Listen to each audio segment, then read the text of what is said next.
અરવલ્લી જિલ્લાના ખેડૂતે કેવી રીતે ધરતી ઉપર ઉગાડ્યું અત્તર, જુઓ સમાચાર 31ના વિશેષ આ અહેવાલમાં।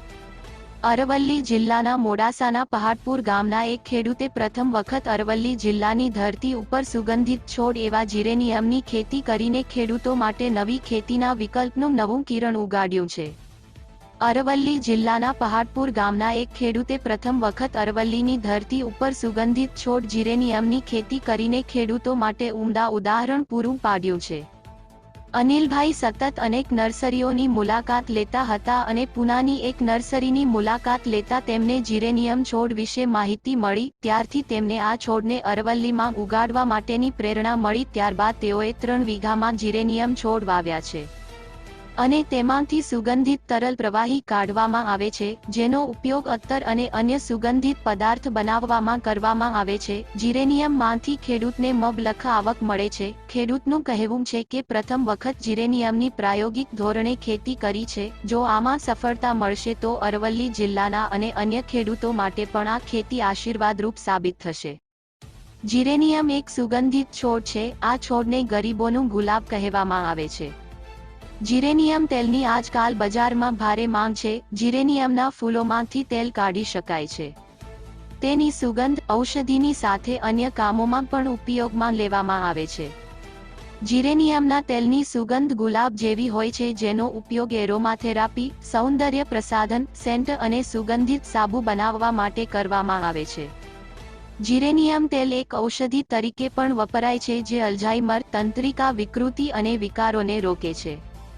આ સાથે તે ખીલ, સોજો અને એક્ઝિમા જેવી સ્થિતિમાં ઉપયોગમાં લઈ શકાય છે। આ વધતી ઉંમરને પણ રોકે છે। આ સાથે માંસપેશીઓ અને ત્વચા, વાળ તથા દાંતોને થનારા નુકસાનમાં સારવાર માટે ઉપયોગમાં લેવાય છે। જીરેનિયમની ખેતી મોટા ભાગે વિદેશમાં થાય છે। જીરેનિયમના છોડમાંથી નીકળનાર તેલ ઘણું મોંઘું હોય છે। ભારતમાં આની કિંમત પ્રતિ લિટર લગભગ 12,000 થી 20,000 સુધી હોય છે। જીરેનિયમની ખેતીથી મબલક ફાયદો લઈ શકાય છે। જીરેનિયમના તેલની વધારે માંગ રહે છે, જેથી ખેડૂતો વધારે ફાયદો લઈ શકે છે। ઋતુલ પ્રજાપતિ સાથે નીરવ પ્રજાપતિ, સમાચાર 31, અરવલ્લી।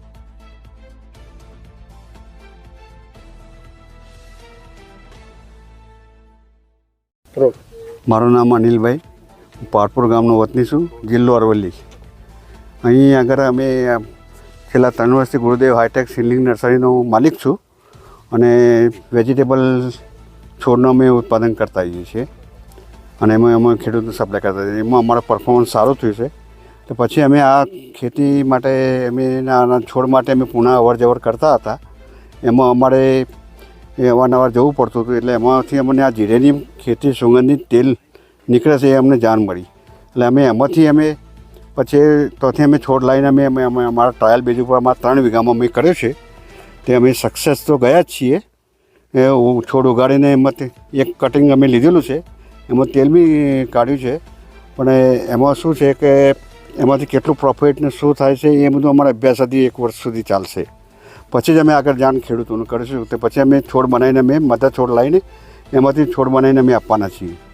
તો ખેડૂતોને ફાયદાકારક ખેતી છે આ, અને આ ખેતીમાંથી મુનાફો એ ઘણો મળ્યો છે, પણ એનું સેલિંગ સાઈડ અમારે અમે ગોઠવાઈ જાય પછી અમે એને પ્રમોટ કરીશું। મારું નામ રાકેશભાઈ પટેલ, ગુરુદેવ હાઈટેક નર્સરી, સીડલિંગ નર્સરી।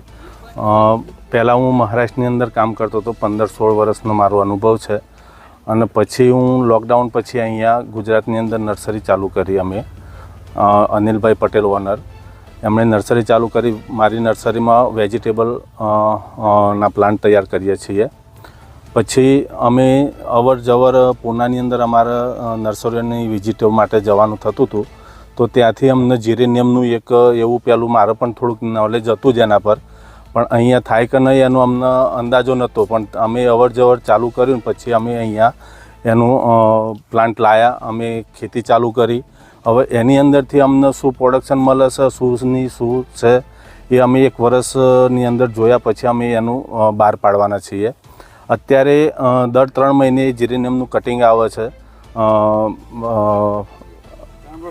3 વર્ષ સુધી એક વખત પ્લાન્ટેશન કર્યા પછી એને દર 3 મહિને એનું કટિંગ આવે છે। 3 વર્ષ સુધી એને કટિંગ કરવાનું જ રહેશે। અને કટિંગ કર્યા પછી એ કટિંગ કરેલો માલ બોઇલરની અંદર જાય છે અને બોઇલરની અંદરથી એની અંદરથી તેલ નીકળે છે. એ તેલ આપણા જે સ્પ્રે છે, દવાઓ છે કોઈક, એની અંદર એ તેલનો ઉપયોગ થાય છે, જે બહાર વિદેશોમાં જાય છે કે જે કંપનીઓમાં જાય છે. અને પછી અમારી જોડે જોડે આ નર્સરીનું પણ ચાલુ છે અને એમાંથી પણ પ્લાન્ટ રેડી કરવાના છીએ. પણ એ પ્લાન્ટ રેડી કરવા માટે અમે મધર પ્લાન્ટ અમે ત્યાંથી પૂનાથી લાવવાના છીએ. મધર પ્લાન્ટ લાવ્યા પછી એની અંદર અમે ટ્રીટમેન્ટ કર્યા પછી એ પ્લાન્ટનું કટિંગ કર્યા પછી નર્સરીની અંદર છોડ તૈયાર કરીશું અને છોડ પછી અમે ફાર્મર લોકોને આપીશું.